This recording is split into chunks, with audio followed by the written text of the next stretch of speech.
So one other thing I want to get to is because tomorrow on Monday, we'll start to hear from James Comey. We'll start to hear about the Russian investigations.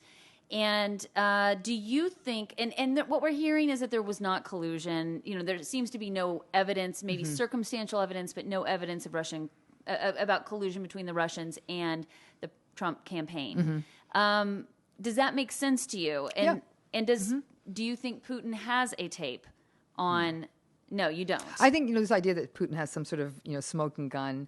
I think that in some ways Putin and Trump are perfect little playmates. Like it's often the case like the 5-year-old bullies find each other in kindergarten because they find a perfect mirror in each other. Yeah. Narcissists in some ways love and admire other narcissists because they're playing the same game. That's what a mirror is, right? We fall in love with the person who mirrors us back. That's sometimes when we're in the broken times of our life, we choose broken people. But they really do. They're playing the same game. They speak the same language. And so I just think that it was, I think Putin's a lot more clever than Trump. I think he's a far more fine-grained malignant narcissist, and he might be more in the far more in the psychopathic realm. And I think in that way, there's almost some of that grudging admiration by Trump for somebody who plays a rougher game than he does. So you think that they, at a distance, kind of eyed each other? Yeah. This started with, it makes sense to me. It started with Putin disliking Hillary and wanting to be a thorn in her side in this election, and then realizing, hey, I could work with this Trump guy, or is it I could control this Trump guy? A little bit of both. Bit of both. I think that in some ways he might have very well eyed some of Trump's vulnerability with a more seasoned eye. And, because again, Putin's had to play a rougher game of politics in Russia, as you could imagine, than you have to play in the States, I think. Yeah. And so I just think he's better at that game. And I think he saw that here was somebody who sort of admired some of Putin's darker traits in a way, and he was going to run with it. It's, almost reminds me of narcissistic mean bullies in high school, and the meaner bully bringing in sort of a level 2 bully into his fiercer gang. Like he was able to sort of groom him up into that. And I think that Putin doesn't try to play a diplomatic game, and I don't necessarily know that Trump, like a lot of narcissists, necessarily like diplomatic games, because again, Trump won on a straight talking campaign. No fancy talk for me. I'm going to go right in there and tell people what they want to hear. And that's sort of what Putin was kind of trying to encourage himself. And so Trump liked that. There was none of these namby-pamby having tea and that kind of stuff. So, yeah. Well, this is about how to survive the next 4 years and how we can work with Trump's personality issues to make America great.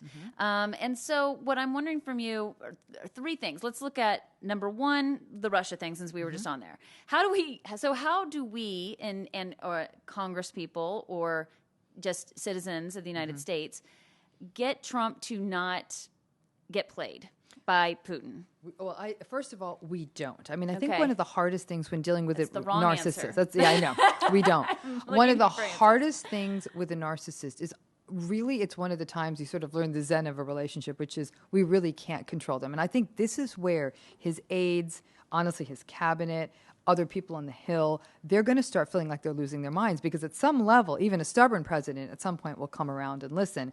And he wants to do things his ways. And like I said, you're probably going to see a chronic reshuffling of the deck in the Oval Office until he has a steady base of yes men, So I actually think that until there are severe consequences, and I mean severe consequences, he's not going to change his behavior. It's a bit like putting a restraining order on a narcissistic boyfriend. It's a very similar thing. There's going to have to be something heavy to make him change course. Honestly. Okay. Yeah, and what about his children?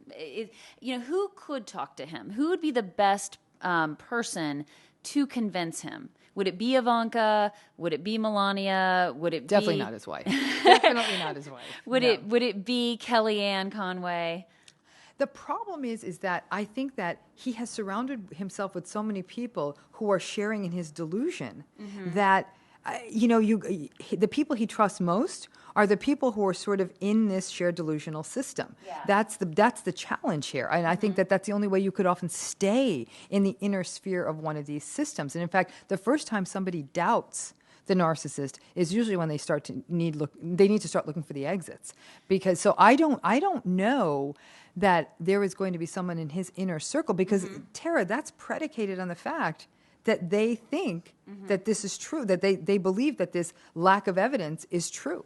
Yeah. Do you see what I'm saying? So like you're assuming that we think that's true. Well, no, I'm saying lack of evidence or not. I mean, whether there's collusion or not, Right. it definitely. I think that a lot of us feel that Putin's like, hypnotizing Trump, him. and I want to know how we can, like, is there something we could do? Is there something the media could do? Is there something that someone could say that would, for instance, I guess what I'm thinking is if we were to kind of paint him in the light of being Putin's puppet, right? When that was said at the debate, he about lost his mind. I'm not the puppet. You're the puppet. He said to Hillary Clinton. Well, I mean, but see, like I said, then you'd have to have people who really can unite. You need a substantial chunk of folks up on the Hill that keep painting that picture of Trump being Putin's marionette and that Putin's, pulling the strings and Trump is dancing along. Okay. So then I think Trump, in his usual way of trying to correct and act out, will then try to do something that will shadow Putin and make him not look that way.